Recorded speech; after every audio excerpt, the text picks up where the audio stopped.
কিছু প্রার্থী বলছে যে আমি এক ভোট পাইলেও নির্বাচনে নির্বাচিত হব। এরকম আমার কাছে কানে আসছে, কথাগুলি কি সত্যি? তাহলে সত্যি যদি হয়, আপনারা শুধু এতটুকু মনে রাখবেন, আমি এর আগেও বক্তব্য বলেছি, আমি আগামী 5 তারিখে ফুলবাড়ী উপজেলাকে বাংলাদেশের কেন্দ্রবিন্দুতে পরিণত করব। বাংলাদেশের তারা বলছে যে অমুককে ভোট না দিলে তোমার বয়স্ক ভাতা কেড়ে নেওয়া হবে। 40 দিনের কর্মসূচির যে শ্রমিক ভাইরা, তাদেরকে বলা হচ্ছে তোমরা অমুককে ভোট না দিলে, তোমরা আমাকে ভোট না দিলে তোমাদের 40 দিনের কর্মসূচির থেকে নাম বাদ দেওয়া হবে। উঠান বৈঠকের সম্মানিত সভাপতি সহ আমাদের মাঝে উপস্থিত আছেন এই গ্রামের অনেক গণ্যমান্য ব্যক্তিবর্গ। আমি ওনাদের আসলে ঋণ শোধ করতে পারবো না, যে আপনারা আমার সঙ্গে থেকে আমাকে সমৃদ্ধ করেছেন। আজকে আমার সঙ্গে যারা আছেন এখানে, তারা আমাকে অনেক মূল্যবান বানিয়ে দিয়েছেন আজকের এই মিটিং এর মধ্য দিয়ে। আমি আপনাদের কাছে চিরঋণী হয়ে থাকবো। আমার মুরব্বিয়ানগণ আমাদের মাঝে উপস্থিত আছেন, এই ইউনিয়নের একজন কৃতি সন্তান আমাদের আশরাফুল ভাই, আমাদের মাঝে হবি ভাই। আমি সব ভাইয়ের নাম বলতে গেলে অনেক সময় লেগে যাবে। তো আমাদের মাঝে মোশাররফ ভাই আছেন, আমাদের ইউনিয়ন যুবলীগের নেতা। আমার সামনে আছেন এই এলাকার সম্মানিত ভোটার বৃন্দ, আমার সম্মানিত মা বোনেরা, সকলের প্রতি রইল আমার সশ্রদ্ধ সালাম। আসসালামু আলাইকুম। আমার প্রথম যে দায়িত্বটা, আমি কিন্তু এখনো চেয়ারম্যান আছি, আপনারা কি জানেন? আমার যেদিন নির্বাচন হয়ে যাবে, সেদিন যে বিজয়ী হবে, তারপর থেকে আমার দায়িত্ব চলে যাবে, মানে শপথ নেওয়া পর্যন্ত আমি চেয়ারম্যান। তো চেয়ারম্যান হিসেবে আমার প্রথম যে দায়িত্ব, এই এলাকার মানুষ ভালো আছে কিনা, সেজন্যই আমি প্রথমে বললাম যে আপনারা ভালো আছেন তো। তো আজকে দীর্ঘ 5 বছর, গতবার আপনারা আমাকে দয়া করে ভোট দিয়ে উপজেলা পরিষদের চেয়ারম্যান হিসেবে নির্বাচিত করেছিলেন। উপজেলা পরিষদ একটা অনেক বড় পরিষদ, 7টা ইউনিয়ন, একটা পৌরসভা নিয়ে আমাদের উপজেলা পরিষদ। সেই পরিষদের চেয়ারম্যান করেছিলেন আপনারা আমাকে। আপনাদের দয়া করে একটু করে ভোট দিয়ে আমাকে নির্বাচনে অংশগ্রহণ করে আমাকে নির্বাচিত করেছিলেন আপনারা।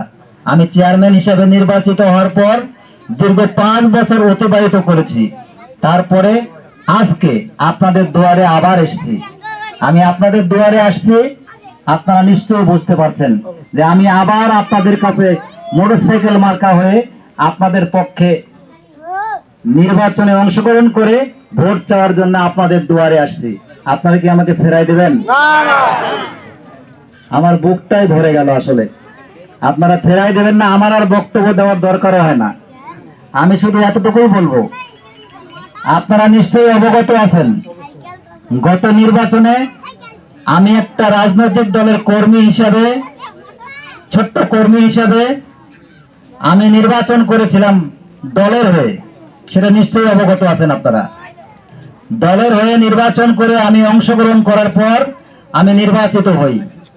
নির্বাচিত হওয়ার পর আমি যেদিন থেকে নির্বাচিত হয়েছি, সেদিন থেকে চিন্তা করেছি যে আমি একটা দলের হয়ে নির্বাচিত হয়েছি, কিন্তু আজকে চেয়ারম্যান হিসাবে আমি গোটা ফুলবাড়ির 1,50,000 লোকের প্রতিনিধি।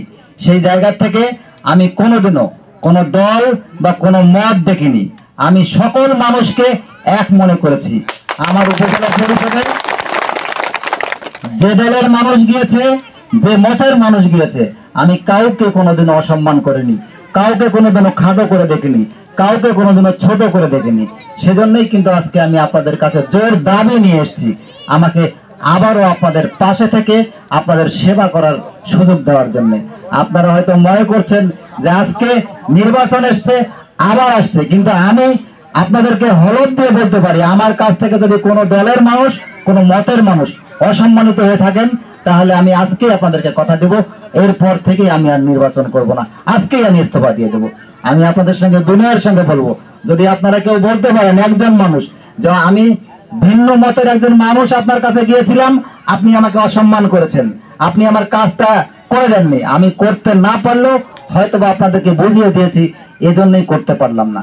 আমি একটা অংশ দিলাম, আর একটা জিনিস, আগামী নির্বাচনটা ফুলবাড়ী উপজেলাবাসীর জন্য অত্যন্ত গুরুত্বপূর্ণ একটি নির্বাচন। আপনারা কি এটা ভাবেন? একটু গভীরভাবে চিন্তা করবেন। আজকে বাংলাদেশ থেকে আমার কাছে মনে হয়েছে ফুলবাড়ী উপজেলা একটা বিচ্ছিন্ন দ্বীপ। কেন আমি জবাব দিচ্ছি এবং ব্যাখ্যা দিচ্ছি। আজকে আমাদের মেম্বার সাহেবরা আছে, আমি মনে করি যখন এতগুলি মানুষ আমাদেরকে ভোট দিয়ে নির্বাচিত করে তখন কিন্তু আমাদেরকে ছাতা মনে করেন আপনারা। একজন মেম্বারকে যখন আপনি নির্বাচিত করবেন সেই মেম্বার কিন্তু আপনার কাছে ছাতা হবে, সেই ছাতা তো ছায়া দেবে, তাই না? আমরা তো ছায়া দেওয়ার জন্য আপনার কাছে আছি। তো সেই জায়গা থেকে গোটা বাংলাদেশ একরকম চলছে, ফুলবাড়ি একরকম চলছে। ফুলবাড়িতে আজকে হুঙ্কার দেওয়া হচ্ছে, কিছু কিছু প্রার্থী এভাবে হুঙ্কার দিচ্ছে যে আমার বয়স্ক মা, যে মাটার বয়স হয়েছে ৬২ বছর, তাকে সরকার বয়স্ক ভাতা দিয়েছে, সেই বয়স্ক ভাতা কেড়ে নেওয়ার হুমকি দেওয়া হচ্ছে। তারা বলছে যে অমুককে ভোট না দিলে তোমার বয়স্ক ভাতা কেড়ে নেওয়া হবে। আমার একজন বোন, যে বোনটা বিধবা হয়েছে, সেই বোনকে সরকার স্বীকৃতি দিয়েছে বিধবা হিসেবে, সেই বোনের বিধবা ভাতা কেড়ে নেওয়ার হুমকি দিচ্ছে। অমুককে ভোট না দিলে তার বিধবা ভাতা কেড়ে নেওয়া হবে। আজকে ৪০ দিনের কর্মসূচির যে শ্রমিক ভাইয়েরা, তাদেরকে বলা হচ্ছে তোমরা অমুককে ভোট না দিলে, তোমরা আমাকে ভোট না দিলে তোমাদের ৪০ দিনের কর্মসূচির থেকে নাম বাদ দেওয়া হবে, ভিজিডি ভিজিএফ থেকে নাম বাদ দেওয়া হবে। আজকে কিছু প্রার্থী এরকম করে বলতেছে, আমি শুনতেছি, বিভিন্ন গণমাধ্যমের মাধ্যমে আমি শুনতে পাচ্ছি। কিন্তু আমি বিনয়ের সঙ্গে অনুরোধ করব, আজকে বয়স্ক ভাতা, বিধবা ভাতা সরকার যেটা দিয়েছে, কোনো উপায় নাই। আমরা কোনোদিনও, আমি উপজেলা চেয়ারম্যান হিসেবে আমার জীবনেও সেই ক্ষমতা নাই যে আমি ওই নামটা কাটবো, কখনোই পারবো না। আপনারা এটাতে বিচলিত হবেন না, আপনাদেরকে যতই ভয়ভীতি দেখাক, আপনারা শুধু আশ্বস্ত থাকবেন যে আপনাদের যে কর্মকাণ্ড সেগুলি সবগুলি বহাল থাকবে, এটা আপনারা আশ্বস্ত থাকবেন। আপনারা নিশ্চিত থাকবেন আপনাদের কোনো কর্মকাণ্ডে এক চুল পরিমাণ বাধা দিতে পারবে না। পাশাপাশি আরো কিছু বিষয় আসছে, আপনারা নিশ্চয়ই অবগত আছেন। আজকে বলা হচ্ছে, কিছু প্রার্থী বলছে যে আমি এক ভোট পাইলেও নির্বাচনে নির্বাচিত হব। এরকম আমার কাছে কানে আসছে, কতগুলি কি সত্যি? তাহলে সত্যি যদি হয়, আপনারা শুধু এতটুকু মনে রাখবেন, আমি এর আগেও বক্তব্য বলেছি, আমি আগামী ৫ তারিখে ফুলবাড়ী উপজেলাকে বাংলাদেশের কেন্দ্রবিন্দুতে পরিণত করব। গোটা বাংলাদেশের নজর থাকবে এখানে। গোটা বাংলাদেশের আইন শৃঙ্খলা বাহিনী দেখবে যে ফুলবাড়ির ভোটটা সঠিক হচ্ছে কিনা। এখনো সরকার আছে, আজকে এটা মনে করার কোনো অবকাশ নেই যে আজকে আমাকে আহ্বান দিচ্ছে নাকি, আজকে এটা মনে করার কোনো অবকাশ নেই যে আমাকে চেয়ারম্যান বানানোর জন্য আইন শৃঙ্খলা বাহিনী রেডি হয়ে আছে, অমুককে চেয়ারম্যান বানানোর জন্য আইন শৃঙ্খলা বাহিনী রেডি হয়ে আছে। আমি চেয়ারম্যান না হলে বাংলাদেশের কি যায় আসবে? আমি চেয়ারম্যান যদি না হই বা অমুক জন যদি চেয়ারম্যান না হয়, বাংলাদেশের কোনো যায় আসবে? তাহলে কাউকে চেয়ারম্যান বানানোর জন্য আইন শৃঙ্খলা বাহিনী রেডি হয়ে নাই। আইন শৃঙ্খলা বাহিনী সে তার সঠিক কাজটাই করবে, সেটাই আমি আপনাদেরকে আশ্বস্ত করছি। শুধু আপনাদেরকে আমি বিনয়ের সঙ্গে অনুরোধ করব, আগামী নির্বাচনটা আপনারা সকলে মিলে ঐক্যবদ্ধ হয়ে ভোট সেন্টারে যাবেন, ভোট দেবেন এবং ভোট গণনা না হওয়া পর্যন্ত আপনারা অবস্থান করবেন। ভিতরে কি হবে আমি দেখে নেব, সেটা আমার দায়িত্ব। আজকে আমরা একটা নির্বাচনে অংশগ্রহণ করছি।